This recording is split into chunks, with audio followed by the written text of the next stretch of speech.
So guys, today I will teach you how to make grid or grid drawings. Let's start.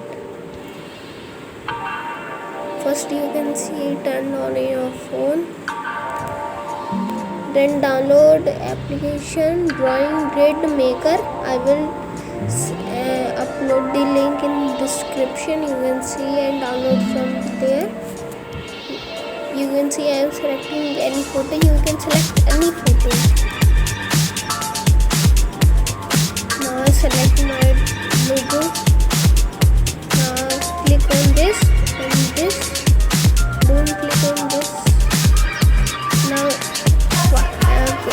cut 5 and write 8 here. Now you can see right here resume, length of the rows. Now you can see 0. You can type more zeros. Now don't click on these buttons. Number and rows, it's okay. Now you can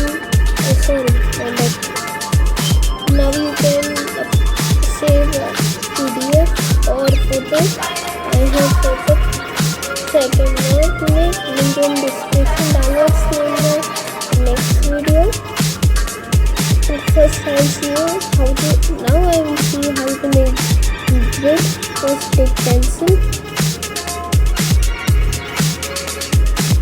Then take 2.5. You can see first mark 2.5, then 2.5, then 2.5. You have to plus 2.5 in that. Now you can make like this.